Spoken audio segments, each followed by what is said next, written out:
그러나 내게는 우리 주 예수 그리스도의 십자가 외에 결코 자랑할 것이 없으니 그리스도로 말미암아 세상이 나를 대하여 십자가에 못 박히고 내가 또한 세상에 대하여 그러하니라. 할례나 무할례가 아무것도 아니로되 오직 새로 지으심을 받는 것만이 중요하니라. 새벽 이슬 같은 생명의 새벽 기도자 여러분, 주님을 만나는 뜨거움을 다시 회복하고 성령의 부으심을 통하여 어두운 세대를 비추는 다니엘과 같은 믿음의 용장을 가지고 그 믿음의 역사에 함께 참여하며 그 말씀 앞에 부르짖어 기도할 수 있기를 소망합니다. 오늘 우리가 읽어갈 말씀은 다니엘 1장 8절로부터 21절까지의 말씀으로서 하나님의 언약 백성의 바벨론 그 죽음의 현실, 이름마저도 하나님의 이름을 떼어내야만 됐던 비참한 현실, 왕족과 귀족의 젊은이들로 미래가 없는 타국 땅, 부정한 땅, 세상의 왕을 섬겨야 되는 왕궁의 현장 앞에 이 하나님의 백성 다니엘과 세 친구가 생명을 일구기 시작하는 장면을 보게 됩니다. 죽음의 현실에서 생명을 일구는 역사, 그것이 하나님의 구원 역사고 그것이 하나님의 나라입니다. 우리가 살아가는 어둠의 현실, 세상의 현실을 우리가 도피해서 살 수 없다면 어떻게 그 가운데서 적응하며 살 것인가? 창시 계명을 거절하고 죽음을 택하는 용기를 가질 것인가? 수모와 멸심을 곱씹어가며 새로운 날에 희망의 역사를 씹으려 갈 것인가? 어제 우리 엔도 수사코의 침묵이란 책 속에 자기 존경하는 스승의 변절 사건 앞에 자기가 막상 서보니 차라리 내가 변절해서 고통받는 성도들을 살리는 것이 그것이 결코 변절이 아니라는 사실을 깨닫고 그 안에서 그리스도의 음성을 듣는 장면은 잊을 수 없는 굉장히 충격적인 메아리로 마음에 다가와 있습니다. 여러분들은 어떻게 세상의 현실에 적응하며 또한 도전하며 살아가고 있습니까? 밟아도 좋다. 밟아도 좋다.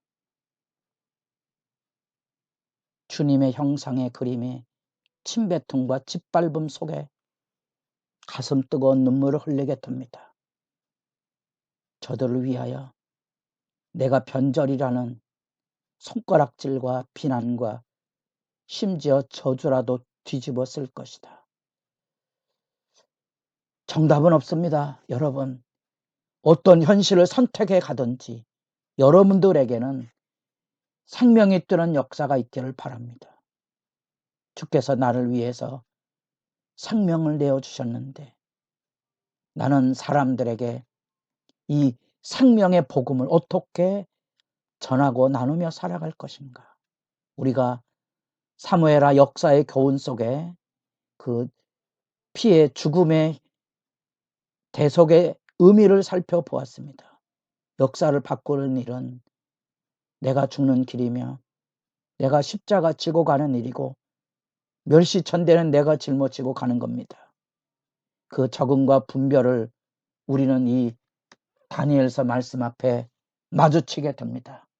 그 가운데 잊을 수 없는 유명한 구절, 다니엘서는 뜻을 정하였다. 하나님 앞에 비록 목이 잘리는 것과 같은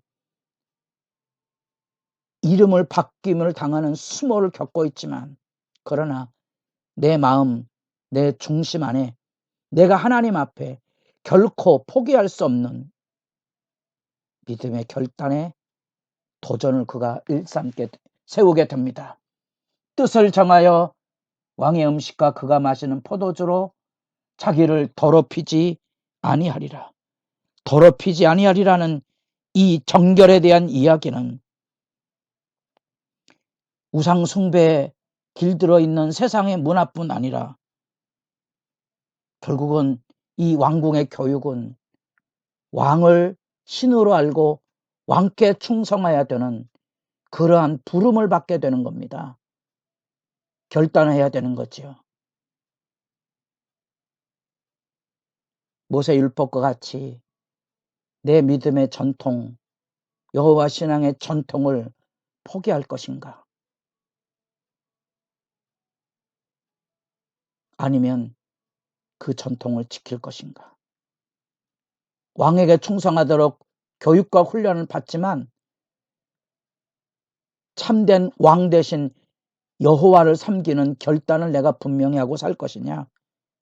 그 정결의 메시지가 뜻을 정한다는 말 속에 담겨져 있는 중요한 교훈입니다. 바로 그 정결을 향한 목숨을 건 싸움을 지금 선포하고 있습니다. 다니엘은 뜻을 정하였다. 우리가 이 세상을 살아가려면 이 생명의 결단이 필요한 겁니다. 우리가 이 새벽에 기도하는 것도 목숨을 걸지 않고서는 기도의 시간을 지킬 수 없다는 걸 아십니까? 한 개인도 이 믿음의 결단이 필요하고 교회도 그 믿음의 결단이 필요합니다. 우리 교회가 뭘 지키는가? 하나님 앞에 목숨을 걸고 지키는 그 믿음의 저력을 우리가 가지고 있는가? 마음 아프죠? 너무나 많은 사람들을 이 IMF 바이러스 기간 안에 이렇습니다. 회복되기 어려울 만큼 지금은 눈물로 마치 머리카락에 잘린 산점처럼 머리카락이 자라기를 기다리는 기간으로 느껴지고 있습니다. 목사도 그 영적인 어둠에 눌려 신음하고 있습니다. 누군가 내 옆에 같이 기도할 수 있는 사람이 있다면 다니엘의 새 친구처럼 뜻을 정하고 결단하며 믿음 앞에 생명을 건 싸움을 할 수 있다면 놀랍지만 이 하나님 앞에 뜻을 통한 역사에 대하여 9절에 하나님이 다니엘로 하여금 환관정에게 은혜와 공유를 얻게 하신지라. 하나님이 얻게 하셨다는 거예요. 하나님이 포로로 끌려간 그 자리에도 마치 에스겔의 성전이 열려져 있는 것처럼 에스겔에게 새로운 예루살렘의 영광이 활짝 열려져 있는 것처럼 포로로 끌려가 이름마저 바뀜을 당하는 수모의 절망의 자리에 하나님이 역사하고 있다는 것입니다. 자리에 일어서서 춤추고 노래해야 될 영광의 장면입니다. 우리가 에스더서를 읽을 때 그 페르시아 시대의 절망이 깊어져 하나님이라는 이름조차가 거명이 되지 않고 있는 어두운 역사서입니다. 보이지 않는 하나님. 그러나 그 가운데 하나님은 역사하고 계신다는 겁니다. 왕이 그날 밤에 잠을 이루지 못하였다. 왕이 왜 그날 밤 잠을 못 이루게 되었을까요? 에스더와 유대인의 생명이 경각에 달린 그날 밤에 하나님은 왕을 잘못 들게 하셨다는 거죠. 위대한 역사의 전환입니다. 우리에게 이 9절 말씀은 다니엘의 뜻에 대한 하나님의 놀라운 응답이 살아있음을 보여줍니다. 드디어 힘을 얻어서 도전을 하기 시작합니다. 술과 고기를 먹지 않겠다. 환관장을 넘어 감독에게 가서까지 그 신앙의 창조적인 도전을 세우게 됩니다. 우리가 왕 앞에 왕이 주는 음식을 먹지 않고도 건강하고 지혜롭고 강건해서 특혜를 받은 이 부분에 대하여 환관장이나 감독이 왕으로 인하여 불이익을 당하지 않도록 도전을 하게 하고 승리의 계가를 누리게 됩니다.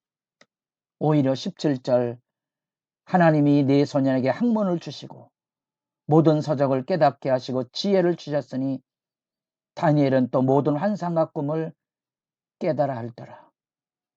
그들에게 놀라운 사실은 왕이 그들을 신뢰할 수밖에 없도록 하나님께서 지혜를 주셨는데 20절에 보면 그 지혜와 총명이 온 나라 박수와 설객보다 10배나 나온 줄을 아니라. 박수 쳐야 될 부분이 아닌가요? 자리에 일어서야 될 부분이 아닌가요?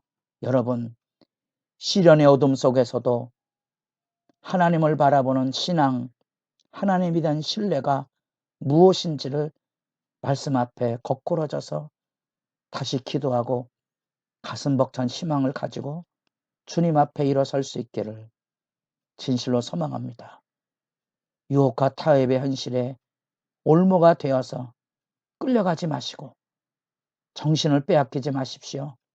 성령이 주시는 그 뜻, 성령이 주시는 그 뜻에 여러분도 가슴 벅찬 도전을 통하여 생명을 일구는